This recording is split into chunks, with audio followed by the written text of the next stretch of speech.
Middle class family एक achievement है जो भगवान किसी को ना दे, या तो गरीब बना दे या तो अमीर बना दे, लेकिन ये जो बीच का होता है ना, ये पूरी लाइफ को झंड कर देता है। मैं भी एक ऐसी ही फैमिली में पैदा हुआ। ये है मेरी आत्मकथा एज ए मिडिल क्लास लौंडा। रिच लोगों के घर में बातें भी पॉलिटिक्स, वर्ल्ड, साइंस की बात होती है, पर मिडिल क्लास की फैमिली इतनी गरीब बात होती है कि इनके बातें सुन के आपको भी थोड़ी गरीबी महसूस हो जाए। हमारे जमाने में पार्ले जी 18 पीस के रहते थे। हम 18 भाई बहन मिल के खाते थे सारे। फिर जमाना बदला और 12 पीस मिलने लगा। अरे बाप रे, फिर? अरे पागल है, पार्ले जी है। फिर क्या, बस बहनों की शादी करवा दी ताकि मैं अकेले पार्ले जी खा सकूं। कैसी सोच है बेटा, तुम डरती क्यों हो? तुम्हारी नहीं करवा रहे। उसका ये रिश्ता देखो, हम 3 बचेंगे फिर 4-4 बिस्किट खाएंगे। मुझे तो सही लग रहा है। ये क्या बक रहे हो मादर? नए साल के साथ शुरुआत होती है नई उम्मीदें, नया क्लास। नया क्लास जाते ही अमरों को बच्चे नए नए किताबें खरीदने के लिए दुकान पर जाते हैं और उन्हें मिलती है नई नई पेंसिल बॉक्स, नई किताबें और नए नए बैग। पर हमारे यहाँ पापा पापा मैं पास हो गया, मैं अब नई क्लास में आ चुका हूँ, मुझे किताबें चाहिए पापा, किताबें। हाँ, मिल गया। क्या क्या आपको मेरी नई किताबें मिल गई? अरे बुद्धू, मैं नेटवर्क की बात कर रहा। हेलो, हाँ। अरे सुखेंद्र, तेरे बेटे की पुरानी किताब देना। पापा यार फिर से नहीं। चुप रह। ओए, मेरा बेटा भी उसी क्लास में ही गया है। पता नहीं कैसे तो पास कर गया। सोचा था कि इस साल के पैसे बचेंगे, लेकिन यार क्या सुखविंदर, तू दोस्ती तोड़ने की बात कर रहा है? अरे नहीं नहीं, मेरा बेटा तो फेल कर गया। ओह, सुनकर बुरा लगा। अरे बुरा छोड़, मेरे तो पैसे बच गए। तेरा बेटा पास कैसे कर गया वो तो मैं अभी सोच रहा हूँ, पता नहीं कैसे कर गया। छोड़, सबकी किस्मत तेरी तरह नहीं है। पापा पापा नई किताब मिलेगी ना? चुप रह, औकात देख अपनी। जा रहा हूँ पुरानी किताब की दुकान में, वहाँ से किसी ने दान किया होगा तो तेरी किताब ले लूंगा। बड़े होके मेरा सपना है मैं नई किताबें खरीदूंगा। इस पॉइंट में तो इसे एक गलत कदम उठा ही लेना चाहिए। पापा यार मुझे नई किताब दिला दो ना। चुप, औकात देखा अपनी। सुना है इस बार के टॉपर के बारे में? उसका बाप ऑटो चलाता है, ऑटो। और तू कुछ ढंग का नहीं कर पाता। ऐसे नंबर से तो फेल ही हो जाता, मेरे किताब के पैसे बच जाते। पापा टॉप तो मैं भी कर सकता हूँ, तो पर आपको ऑटो चलाते हुए नहीं देख पाऊंगा। इसकी बैंड। तो जी अब हम हैं हमारे टॉपर के पास। मैं हूँ संपादक नूनू, मित्र मंडल नंगा नाच पत्रिका से। नाचो। तो टॉपर जी, आपको कैसा लग रहा है? एक गरीब घर में ऑटो वाले का बेटा होके रास्ते में नंगे नंगे घूम के, निहायत ही घटिया जगह, ऐसी बदबूदार जगह, हाँ, घटिया शहर से उभर के टॉप करते हुए। अब पहले तो अच्छा ही लग रहा था, अब पता नहीं क्यों थोड़ा थोड़ा बुरा लग रहा है। अरे कोई नहीं, अभी तो हमने रिपोर्टिंग शुरू ही नहीं की। तो चलिए इनके पापा से बात करते हैं। पापा जी, कैसा लग रहा है आपको? मेरा तो पता नहीं, पर तेरे बाप को तो ऐसा कभी नहीं लगा होगा। हाँ, पापा जी के ओरा है, ओरा फॉर्म। तो आपके बेटे ने टॉप किया है, आप उन्हें कुछ नहीं देना चाहोगे? ओए, मैं तो उसके लिए गिफ्ट रेडी करके रखा हूँ, मीटर काट के। ये पापा रशियन गिफ्ट। इतने गरीब होके कैसा गिफ्ट? आपको जिंदगी मिल गई, यही बड़ी गिफ्ट है। 1.5 लाख का गिफ्ट है, 1.5 लाख का, मीटर काट के।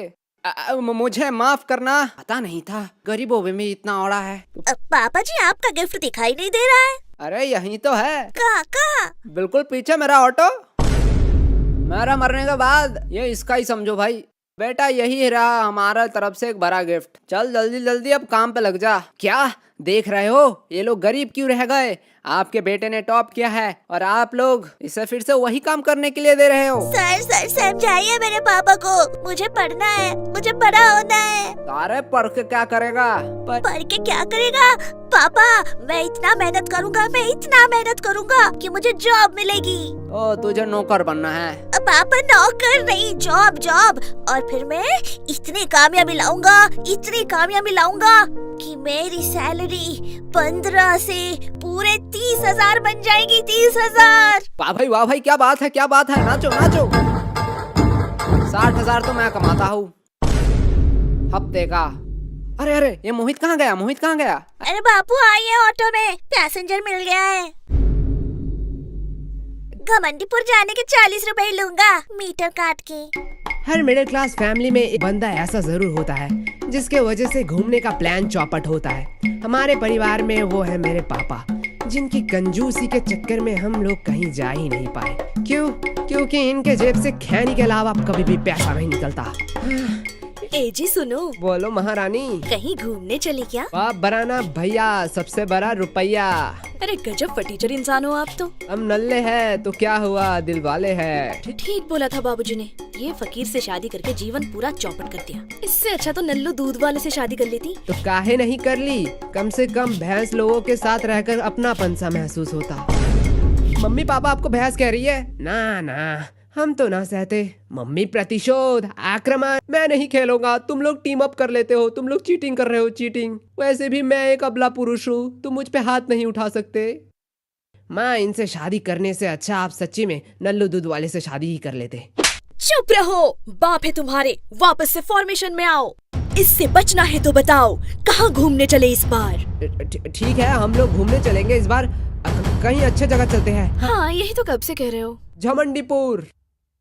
अच्छा अच्छा ठीक है, तुम लोग ही बताओ कहाँ जाना है। कश्मीर चलते हैं, ठंडी ठंडी बर्फ भी मिलेगा। हाँ, एकदम सही कहा तूने। कभी बाप दादा भी देखा है तुम्हारा बर्फ? वैसे भी बर्फ सिर्फ दारू में ही अच्छा लगता है। बेवड़ा वाला हरकत दिखा देते हो ना। हम कहते हैं कि कहीं पहाड़ पे चलते हैं, उत्तराखंड ठीक रहेगा। ना ना, आप दोनों बुढ़े लोगों के घुटने से आवाज आता है जैसे 10 साल से ग्रीजर नहीं ऑन किया, और आप लोग पहाड़ चढ़ोगे। अरे तुमको क्या पता बेटा, अपने जमाने में हम। हाँ बाबूजी, आप माउंट एवरेस्ट पे चढ़े होंगे, यही ना, दुनिया में आप सब पहाड़ी पे चढ़कर इंडिया का नाम रोशन किया होगा। अब इतना भी खास नहीं है हम। अरे गजब निहायती झूठे किस्म के इंसान हो आप तो। कहीं ले जाना है या नहीं? बेटा तुम लोग प्लान बनाओ, पैसे मैं जमा कर लूंगा, कम से कम एक तो लगेगा। क्या पापा, 1 लाख? अरे नहीं नहीं। हाँ, मेरी तो जान ही छूट गई थी। 1 साल तो लगेंगे। ए चलो रे, सब अपने अपने काम करो। जब किस्मत में ही हो खाना बैंगन, कैसे इंसान बनेगा अजय देवगन। खामखा मेरा सास चली ससुराल मिस करवा दिया। हाँ, हम वही गरीब फैमिली है जहाँ चप्पल 4 बार टूटने पे भी नया नहीं लेते हैं। उसे सिलाया जाता है और कच्चा फटने पे उसे पोछा बनाया जाता है। हमने ही रिसाइकल और रीयूज का कॉन्सेप्ट बनाया है। तो चलिए शुरू करते हैं आज का ड्रामा। माँ खाना बना रही है और बेटा खाना मांगने जाता है। मम्मी मम्मी भूख लगी है। तो जहर खा ले। तो फिर पापा क्या खाएंगे? अपने बाप के बारे में कोई ऐसा बोलता है क्या? तो अपने बेटे के बारे में भी कोई ऐसा बोलता है क्या? जब बेटा नालायक निकल जाए तो ऐसा ही बोलना पड़ता है। तो मेरा बाप कौन सा लायक है? माना तेरा बाप एक नंबर का नकारा, नालायक, कामचोर, मुंहफट, भिखारी, नमक है। इतने सारे एडजेक्टिव किसके लिए लगाया जा रहा है? बाबूजी आपकी ही तारीफ कर रही थी मम्मी। क्या जी मिसेस, हम पे इतना प्यार आ रहा है? क्या कह रही हो मेरी तारीफ में? यही कि आप एक नंबर का मुंहफट पांडु इंसान है। अपने बाप को कोई ऐसा बोलता है? पर ये तो मम्मी ने बोला। ओ, तो तुमने कुछ नहीं बोला? हाँ, मैंने भी तो कहा। आप मेरे पापा के बारे में लाखों बुराई कर लो, लेकिन मेरे पापा एक सच्चे, ईमानदार और अधिक ऑरा संपन्न व्यक्ति है। हाँ, ऑराफान, बस थोड़े से मुंहफट और भिखारी है। अपने बाप को कोई ऐसा बोलता है? बदतमीज। अरे हमको रहना ही नहीं है इस घर में, ढोलक बनकर रह गए हैं। कभी भी कोई भी आके बजा के चला जाता है। कम से कम रात में बीच चौराहा पर बैठ जाओ तो बज कर कुछ कमाई भी हो जाए तुम्हारी। आप यहीं से पैसे लाते हो क्या? अपने सोर्स ऑफ इनकम किसी को मत बताइए। बदतमीज। हाई क्लास फैमिली में ऐसी चल रही होती है। पता नहीं उनके माओ को कोई काम नहीं रहता, लेकिन अचानक से आके कहेंगे, बेटा below please mom let me sleep. Okay बेटा, आप जितना चाहे उतना सो सकते हैं, good sleep is good for health. पर ये हमारे यहाँ नहीं होता। हमारी नींद उनके लिए अभिशाप है। मतलब 1 घंटे ज्यादा सो जाना जैसे धरती का ऑक्सीजन खत्म हो जाना। ओ करम जले सुअर की औलाद, उठ जा, दोपहर हो गई है। 5 बज रहे हैं माँ, अभी कौन सा दोपहर है? तुम माँ से बहस करेगा? ए जी सुनते हो? बाप की एंट्री। किसने गब्बर को बुलाया? आपको लगता नहीं है पापा को कोई बीमारी है जो हमसे छिपा रहे हैं? ओए चुप खोटिया, क्या हुआ? आपका सुपुत्र कह रहा है दोपहर नहीं हुआ है और मुझसे जुबान लड़ा रहा है। पाल पोस कर यही दिन देखने के लिए इसे बड़ा किया था। बड़ा? मैं तो अभी छोटा हूँ। बेटा इतने भी छोटे नहीं हो तुम। तुम्हें क्या लगता है मुझे कुछ पता नहीं चलेगा? आखिर क्या चल रहा है तुम्हारे स्कूल में? शेट पापा, क्या याद दिला दिया आपने। बहुत बड़ा मैटर हो गया था। आप मुझे वो भूल जाने दो। लगता है मार खिला के ही याद दिलाना पड़ेगा। अरे पापा, आप बार बार बेल्ट क्यों आते हो? पापा बेटे के रिश्ते में ये अच्छा नहीं लगता। तो बताओ क्या हुआ? अरे कुछ नहीं पापा, एक मैटर हो गया था। रिंकू ने शेंटी को धो डाला फुल। क्या धो डाला? हाँ, हाय राम, इसके स्कूल में क्या क्या होता है? पढ़ाई के अलावा सब।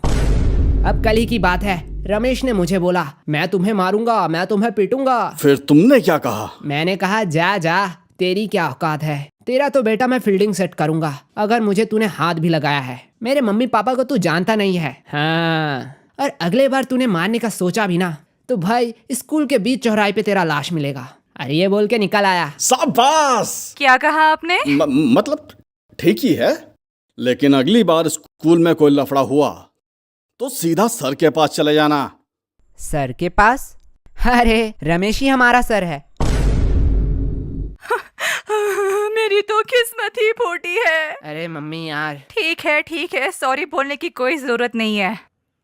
मैं तो कह रहा था ओवर एक्टिंग आप थोड़ा कम करो। अब ये मेरे आंसू को नकली बता रहा है। कल तो ये हमें घर से ही निकाल देगा। पक्का ये ड्रग डीलर बनने वाला है। मैं इसको अभी बताता हूँ, इतनी छोटी उम्र में ड्रग डीलिंग करेगा। थोड़ा बड़ा तो हो जा। अरे बहुत हुआ, मैं जा रहा हूँ घर छोड़ के। पर शाम तक लौट आना।